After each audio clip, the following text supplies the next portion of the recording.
I'm just going to play the devil's advocate here.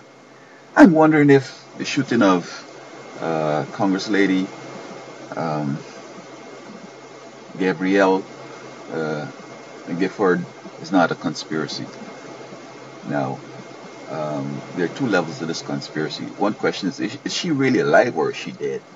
And just on life support to keep the hope up, and some people might fear that it might usher in some sort of a little civil problems and so on. And at this time, nobody wants that because we're working on the economy and so on, and things like that could cause a whole bunch of other problems. Is that really the case, or is she really in critical and improving in her life? However, I look at this as a conspiracy, and um, you see, I mean, the Bush family. I'm not blaming them. I'm saying that it's it's it's a conspiracy in which the Antichrist or Satan is engineering this because you see, um, the Antichrist, who's the enemy of America, he wants Jeb Bush to be president because Bush family basically. I'm gonna use a boxing analogy to illustrate that, but let me get back to the situation here. You see, as it stands right now, Palin with her crosshairs and or marks whatever on the district and so on, she could be implicated into this whole deal. And if it goes down and intentionally grind her in, and then her celebrity and her credibility and all that could slide, and then instead of she being a big favorite, a big mover in this 2012, perhaps Jeb Bush could slide in because just as how his brother got in, I mean, they could make you get in. You see what I'm saying?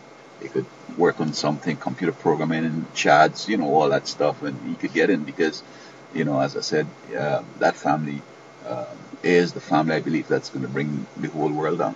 Now, we missed with the first Bush collapse because he and Gorbachev, they had that link going. He was talking with New World Order, Gorbachev was talking with Glasnost and Perestroika, and then Soviet Union disappear. We still around. Perhaps we were to disappear too.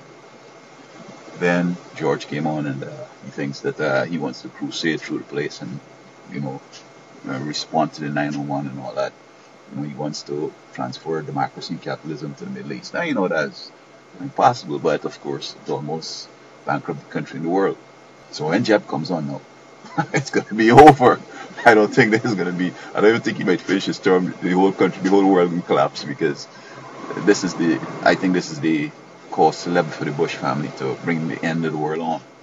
So why I'm saying it might be a conspiracy and not necessarily that the Bush family might be involved in it, but simply that the enemy, either Satan himself or his henchman on earth, engineer this in such a way that it's here nor there. But if Palin gets discredited, not that she has anything to do with the shooting or she instructed him or whatever, but it could be shown somehow, some way, and she's out of the picture, and up comes Jeb because there's a movement I understand, Jeb for president.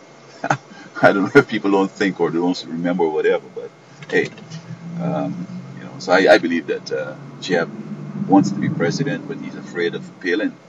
I don't know if he want to take on Obama either, because the other day he was saying, betcha!